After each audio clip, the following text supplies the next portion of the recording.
Welcome, Mary Alice. Thank you so much for coming on Moms Don't Have Time to Read Books. Thank you. Oh, Zibby, I've been looking forward to this. Me too. This is so nice. And you've already had me on your show, Fantastic Fiction and all of the rest. No, Friends in Fiction. What am I talking about? It's also fantastic, but Your favorite, you know that. oh my gosh. So you have two new books like coming out basically at the same time. Yeah. An adult book, summer read, The Summer of Lost and Found, which I read, and The Islanders, a middle grade, which now I have to read with my kids, but have not yet. So first of all, congratulations on all the new releases. It's it's amazing. This and then I have the anthology for Dorothea Benton Frank that we wrote in memory Yes, of her. that's right. I read And it. that was so I've never before had a book out in April and May and June. So, and I don't think I ever will again. So it's a phenomenon for me, but it's been a joyous ride. I loved Reunion Beach. I loved it. It was so It beautiful. I was felt like I got heartfelt. such a sense of who Dottie was, even though that's not what I called her because I didn't know her. But I feel like now you guys have let everybody into her interior life and gave such a great portrait. I mean, it's like I don't know. I said at the time, I don't know who was I talking to about it. Adriana Trigiani. I was saying Yeah. everybody should have a book like that when they pass away. You know, I'm it gonna would ask, I'm gonna hold you to it, Zibby. I'm serious. Everyone should have one. And it would be even better if it came out like before they passed away. Maybe everyone deserves a book So of we can tribute. thank them. I mean, But what was really great about it was we were her friends, and her editor, Carrie Farron, was her friend. And so I know Carrie. Pet Carrie has one of my dogs. And she asked us, would we consider doing this? And of course, it was an easy yes. We wanted to find a way yeah. to say goodbye to her because she passed so unexpectedly, so quick. And none of it, I didn't think she was going to pass. I really didn't. I thought she'd come out and it would be all back to normal. So my story was the mother-child reunion, which is the story of a mother and a child who the child was released for adoption at birth, and they had never met each other. She's 40 years old, the girl, and this before the drive to meet each other, and that's all before, because to me that's the real interesting part. And I think the only criteria was that we write about something that takes place on a beach in the Low Country. Other than Adriana, who went all the way up to heaven. Yeah, that was awesome. but she got Pat Conroy in there, so she brought the Low Country with her. I think all the stories were really heartfelt, so I'm proud to be a part of it. You should be. It was really lovely and beautiful and very well done. A model for things to come. And you also, in terms of a model of things to come, as far as I can tell, this is the first book I've read where the pandemic is a part of the story and that it's told over that time frame. I mean, gosh, I don't even know how you did it that fast. It's May of 2021 now. And, it starts in March of 2020 and there's an entire novel. I mean, it's like, I kept like looking, I was like, how is she doing this? Thank you for recognizing that, first of all. It was without a question the hardest book I ever wrote because I was writing it in real time. I'm usually a writer my books are all set against some aspect of nature. So I usually, do an academic research. Before I even know the book, I know the species. So I work with the species and I do an academic research and I either train or rehabilitate whatever, depending on the animals, I work with the animals.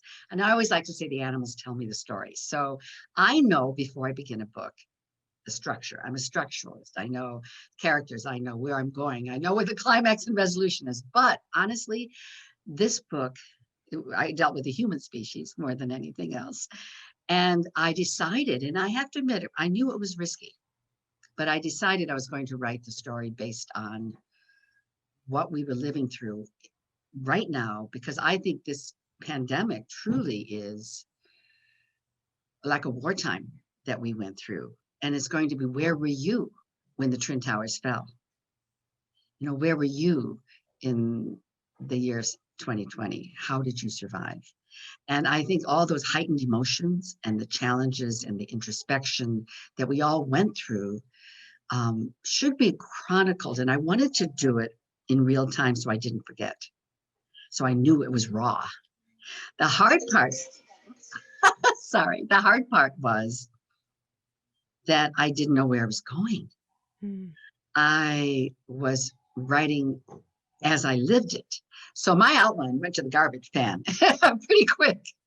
And it was so emotionally a roller coaster for me because I had to watch what was going on around me and experience it myself and put it down through my characters. And I think I was worried if I was going to be able to get it done towards the end because I always like to say something in my novel. I'm the old crone in the story, as it were, with that little bit of knowledge that I'm sharing with you. And it was hard won. It was really hard won, but I think I pulled it off. I know It's a for me, bestseller. Are you kidding? Like, it came out on the list already. So. I know, but I think for more important than that, for me as the writer, I know what I wanted to say in this novel. I want what I wanted to share with my readers that my characters learned, and so did I. And what was that? It's what Eckhart Tolle has talked about since, for decades, which is to live each day to the fullest. And I knew that. That's almost, you can embroider it on a pillow. We all know that saying, but I didn't get it. I didn't know what it meant. But when I went through this year and I was watching people, like myself included, the older generation, fearful of their lives, taking care of people who are very sick. I lost family members. I know you did too. And going through that. And then the young people, I in my house here where I'm living right now, this mountain house, there were 4 women that I sheltered in this house during that time. Sort of like the mushroom in the rain story, the children's book. That was my house. And so that's why in the novel, Linnea brings people into the house, the speech house, because I was doing that. But while I lived through that, I was watching the young people, their lives came to a complete stop. They lost their jobs. They didn't have dating, if you were mindful of COVID, you didn't date. There was the whole mask issue, redirection of what do I want to do really, going back to school. But throughout all that, we had the best time. And so what I learned was you can't plan. I'm a planner. I like to know what's happening tomorrow and work for it. And I've learned to, okay, come down, take a deep breath. And I'm with you right now, Zibby. I don't know the next time I'm going to talk with you. And I'm enjoying these moments. And I'm saying yes to my kids. My daughter wanted to take me. It was basically an intervention to get me to exercise. She took me to a spa. Mom, you got to start exercising.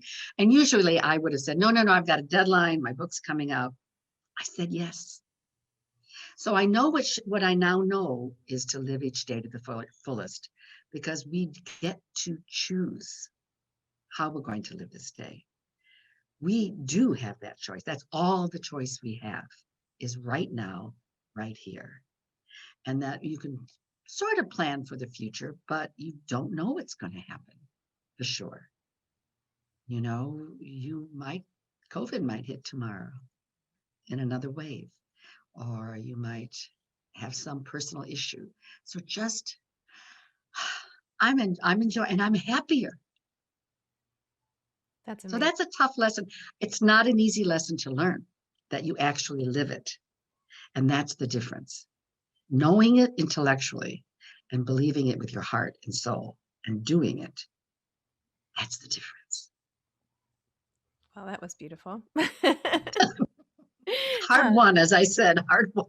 No, it's great. I mean, it's true. I feel like I'm like you. I'm a planner and I used to have everything planned to the minute. And so, trips booked a year out and like everything was known. And I literally had to remind myself every day, like, just keep looking here, like, look down. Like, anytime I looked, even tomorrow, I would get so anxious that I couldn't even function. So I was just like, I'm just going to look today. What do I have today? I've got these books. I've got, so I'm with you. It's, That's wise. and I That's think hard won wisdom. You have to go through it, don't you, to be able to yes, reach that point? to have a time of life with so much uncertainty, that the only choice is to, cling to now. So I don't know, for anxious people or planning people, or I don't know. I think it actually was probably a good wake up call, on the ways to live, And and I not think writing, overschedule. And I anyway, do, and writing this book for me, I mean, while I was doing it, I came away with the characters and I liked where they ended up. I mean, it's funny. There's some funny scenes in the book, and the boat scene, and there's some beautiful moments, where um, heartfelt conversations. I love the love triangle. I mean, there's a great love triangle, which really for me was showing personal choice. I Mhm. made this triangle because it materialized out of nowhere. For those of you who are listening, this young girl, Linnea's in the beach house, and her old boyfriend who broke her heart is the neighbor's son, right? And he appears because he's in quarantine. And quarantine is the big issue of the pandemic. That whole Yep. is it possible I caught a disease? So anyway, he's in quarantine for 2 weeks, and she's, oh my God, what's he doing here? But it stirs old emotions. And she doesn't want that. And then her old boyfriend, who happens to be coming from England, who's Zibby, he was in the series. He is English. It worked out so beautifully that he would happen to be there and had to come back. It was like, okay, all the road signs are there. I should write this book. Um, he came in, and there's this triangle set up that she had no intention of getting involved in. But the journey for her, as she juggled between, can I love two men at one time? I always like the journey to be, in the end, what do I want to do as a young woman starting my life? What choices do I make? And I think she had to work her way to that realization that it's really not between two men. It's here in her heart and here in her mind, in I've her told future. friends before who are debating between two guys, I'm like, usually if you really can't decide between two guys, chances are they're both wrong. Yeah, or the That's my timing is wrong. or some like there's, you know, that's not a good sign. And honestly, I look at my children who are in their 30s now, but I remember at 26, it's like, you're a baby. Oh my gosh, you have so much. They think at that age, everyone thinks they know and their own experience. I'm saying go experience, find out what you're good at. Mhm. What's your passion? That's all I've ever taught my kids and that's what Kara teaches Linnea. Like, what's good for you? It's a good self-ish. Follow that and not choose a man to save you, because a man ain't ever going to save you. you know? I love when Linnea spies Jonathan. His name's Jonathan, right? Who like right Yeah. across the way and like sees him in the window and then Yeah. realizes he's quarantining there and then they can she like does that little wave in the gravelly driveway and then That like quickly half wave. calls her colleague and like is like I'm getting wine, meet me in the back. Like emergency. I love that. It's like We all know that moment when yes. you need your girlfriends. That's what I liked too, is that I think what was heightened during the pandemic, and it's not about the pandemic, like you said, it's a setting.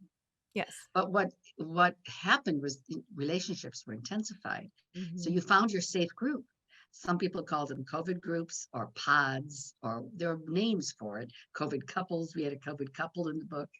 And it just intensified who you were with, but it was really based on trust. You trust these people in your pod that you can rely on them for your own safety. And that's that wartime mentality a little bit. And I love that you highlighted the financial instability that the pandemic wrought on so many Yeah. people. I mean, you did a really nice job with that, it, because the uncertainty was not just in like, hey, when are we going to make our travel plan? I mean, that's like such a, ridiculous woe is me problem. I mean, it wasn't Right. the planning. It's like, how are we going to pay our rent? Can we bunk up together? Like, how when I depend Yeah. on income based on catering, like what am I going to do when all the gigs are up and like Yeah. when is this furlough ending? And anyway, that you really People are gave really in trouble. you gave that the characters that sense. It came through very clearly and in Thank a you. really compelling way. So Oh, I'm so glad you said that, because I was actually, when I'm in nature, you go out in the wild and I'm working with a species, you just watch. You're very quiet and you watch, with eyes and ears open. And I sort of watched what was going on with my family. I had the 4 women in my house, one of which was a niece in her 30s who was out of a job and still here. and and just watching her refocus, redirect, not dating, and the depression that also accompanies that little of course you're going to be depressed when you're scared like that. And then I was watching my daughter, who moved into my beach house from Chicago with all the kids. Best summer ever. They didn't have to go to school. They were from April till September. They were in my beach house. Even the dad, who could work from home remotely, is like, he says, pandemic was great. I stayed on a beach for all these months. So they had a good time. But I was watching the mothers trying to, as you probably did, teach your kids. You're substitute teachers. What do you do with your kids who can't play with friends? There was a lot of, that's why I put a little girl in the book. How do you entertain? Yeah. And there were yet a lot of great moments, like they went out in the backyard to sit and talk. And this kid surfed. And I love the joggling board. That's just the kind of thing that's a real thing, by the way, that surf competition. Wow. And I just wanted to show that there were some really great moments into the whole time. My sisters and I and my niece up here in the mountain house, we never could have been together. Everyone just leave their jobs and live. We were back in the nursery, working out a couple issues. But in the morning, we'd get up in the morning and have our coffee and sit down and look at the mountains and drink coffee and read poetry. That's how we started our days. That and we is all went to not work. how I was starting my days. With my 4 kids. Well, no, you got little kids. That sounds nice. Yeah, you were my daughter trying to get their kids in school with a computer laptop. Wow. But in the evenings we came together and we talked again. So I think families did. I watched my daughter. They played jigsaw puzzles. They wanted to get them off the screen. Yes, and tell me about The Islanders and how that middle grade novel is about your mission to get kids off screens. Yeah, well, that really prompted it, to see that it was, my husband's a child psychiatrist, and he has always said, unplug your children. And 2 things: unplug your children and sit down for family dinner and have conversations. And I know you wrote an essay on that too. And it's for real. We have roses and thorns. What was your rose? What was your thorn? We do that too. Best okay. Yes, best and worst, right. But that was inspired because I always wanted to write for the middle grade kids. I have 2 picture books for the very young, but it was the middle grade kids who say, I can be anything I want when I grow up. I want to be a judge and a ballerina when I grow up. Okay, you go for it. And they believe it. And they also know they can change the world. When they see plastic issues, when they see endangered species, it doesn't daunt them. We can fix it. And that can-do enthusiasm.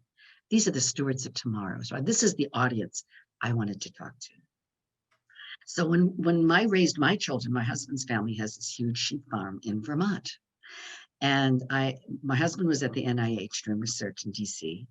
And I would say goodbye to my darling husband and take my kids and live on top of a mountain by myself with these 3 kids and the cousins. And there was no TV, and back then no internet. So we were like, I'm so bored. There's nothing to do. And you just have to let the kids be bored, because boredom, I believe, and I've watched, is the key to opening up the imagination. It forces kids to find out what they can play. So they went wild in the mountains. I'm lucky they weren't eaten by bears. I really am. I just didn't like, bye. It was a sort of a very open mentality of back then. But they'd come home at the end of the day, and the only thing I required is they'd have to bring a leaf or a plant or talk about a bird, and we would find the name of it. Because we had big bulletin boards and drawings, and they drew on the walls. And I said, if you know the name of it, you're not afraid of it. So the wild becomes your backyard. And my little girl's first words were oxeye daisy. She could identify that wildflower. So with today, I look at what's going on, even with my grandchildren now. And it's hard to find that place that's wild. So I put these 3 kids. One's an Army brat whose father was injured in the war, and he has to go live with his grandmother. He doesn't want to do that. On a remote island that exists called Deweese, right off Isle of Palms where I live, accessible only by boat. It's a nature sanctuary. There's so much to save. There's an alligator. There's a bald eagle's nest. There's, everywhere you look. So he's got to go to this remote island for the summer. There's an African-American boy from a wealthy family in Atlanta, and that family's there. And then there's a girl, kind of an Hermione Granger, she's smart. She lives on the island. She knows everything. These kids would not have been friends if they had met in Atlanta. But they're on this island and they are compelled to explore because they think it's the worst summer ever. But they explore, they find wildlife, they get in a little trouble, they find turtle nests. It's the best summer ever because they've been unplugged. And they call themselves the Islanders. That's the name they come up with. So I'm inviting kids to become Islanders. And it can be in your own backyard, in your local forest preserve.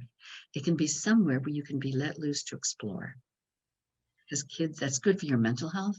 It's good for imagination. It is good for confidence. And it also teaches kids two things. One is that this is their planet. This is their home. And don't be afraid of wild. If you know the names, it's your backyard. So that's why I wrote the book. Wow. Well, that is a lot of output. How do you like tell me a little more about how you get it all done? Do you sit and write all day? Like, do you structure time? Like, what is your trick? How do you do it? Well, right now I'm actually writing very little in terms of pounding pages because I'm on book tour and you know what that's like. You just are going from place to place. But I actually came up with a synopsis for 2 books that I want to write. And I'm already writing the middle grade is a series. So I'm already writing the second in the series. And that's done. I mean, I know it is once tour is over, I'll finish that. I'm very fast first draft. I call it projectile writing. I have it all bubbling inside, the research, the thinking, the character notes. My mind is like, you don't want to live there. It's just always going. And then when I pull it all together, I get very quiet. And then I write nonstop until I get the guts down. And as Anne Lamott says, it's a shitty first draft. It's just, I don't worry about what it looks like, if it's pacing's right.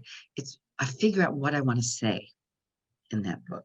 And then after that, I get into a very regimented lifestyle, no going out. I put on my tool belt because that's craft. And then I sit down and I get into I love routine. What time I wake up, what time I take a walk, what time I go out, and I begin editing draft after draft after draft.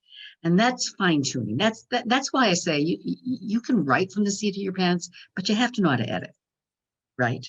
So it's, for me, I'm in the stage now where the ideas are a little frenetic. I get a little hyper, I'm excited, and then I have to bring it all in. And my body says, thank you. And I get into routine. And I think a writer needs some routine, don't you? I agree. Yes. But you can't live like that every day. You have to go out and do the research. You have to be with the people. Yeah, I have to be with the animals that I'm working. I'm exploring whales right now. And it'll probably take 2-3 years before I know what that story's about. But I'm not writing 2 books at the same time. But I know that I'm out. I'll spend a month working with whales here, and I'll go someplace else and work with them there. And when I come back, I always say the animal will tell me what that story is going to be. Because, I mean, I'm not trying to write a book for either the Islanders or this whole Beach House series. And they are standalones. This series, you can read any book out of order, but it is 20 years in the making. Wow. I've been writing the series for 20 years. It's because I know what's right for that species. And when there's a story that takes place on my beach with sea turtles, because I still am a sea turtle volunteer. I have my license. I monitor nests. That I feel it's not preaching. It's more like setting a story world where I want to catch the interest of people who might not know they care about sea turtles or might not think they care. I'm not trying to write to people who already know a lot. Mm-hmm. I want someone who, oh my gosh, I loved the story. It was a great novel, but wow, I learned a lot about turtles. That's the key. And if they learn that, then they can go on to libraries, bookstores, do more research, volunteer themselves. But I just want to make people aware that this is a shared planet. So that's been a 20-year mission. I've done this for 20 years. And Zibby, I'm looking at it now and I'm ready to tie it with a bow and put it on a shelf. right back there. And now I'm going to go a little rogue. I don't know what it's going to be, a little more expansive, I think. And I don't know what's coming. I'm going to find out day by day. Oh, I love, well, see, that's the whole thing. Circling back to your main point. Going back, So what advice would you have for aspiring authors? write what you love. You know, it's when I had written 5 novels when I moved in 1998 to the Isle of Palms and joined the Turtle Team. And the passion, I didn't know I'd fall in love with these sea turtles so much. But more importantly, I knew that they were in trouble, and that I thought, you know, I'm not going to change the world. I know a lot. I know a lot about the species, but I believe, and it sounds so corny, but it's true, that the story, the power of story, being able to put people in a book and not teach them and proselytize, but have them see the characters through my eyes and get excited about it, the passion, that if they feel that emotion, which is the key, then they start to care. And that was the Beach House. It changed the way I wrote books. The themes all came from what I learned from the animals, and I built the world around that. But the story seems simple. You can call it a beach read. I don't care what you call it. My goal was to reach that audience who didn't, popular audience, large number of people. And it worked. So the first book was my first New York Times hit. And then more importantly, like you said, it's important to hit the Times for your career, must do. But it's a bigger goal. It transcends storytelling. It makes a difference. And that's ultimately the life goal, the mission, the why. So I'm really excited that it's been successful. I don't take that for granted. That's my legacy. I hope I made a difference. It sounds corny, but I really mean it. I look at 20 years and I go, okay, I did it. And this is back to Lost and Found. It's number 7 in a series, but it stands alone. And if one person just reads that one book and decides that this is less environmental than some of the others. The turtles are in there, but it's really not as set against a species as much as the other books in the series. The pandemic is the humans are the species. But going forward, it's more of the same, but I think I'm slowing down a little bit. You know, I've got a body of work. Now I'm going to make a little bigger book, say a few more things in it, and explore a little bit more deeply and take my time, because I don't think it's a better or worse novel. People say, oh, you write a book a year. It must, you know, I think there's a sense of pejorative tone of, you know, it must not be very good. And then I always say, yes, you know who my hero is. It's John Steinbeck, who wrote his 5 biggest, best books in 5 years. So let's just start there. You can do it if, you know, you can do it if you have a passion. So if you're a young writer, have that passion. Have that passion. Amazing.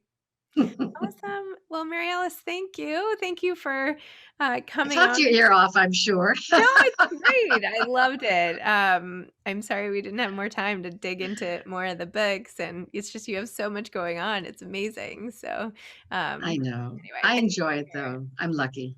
and also for helping everybody sort of not miss the plot of life, which is the best gift of all. So, That was a farewell gift. Thank you, Zibby. all right. Have a great day. Thank for chatting. Thank you, Zibby. Okay. Bye. Bye-bye.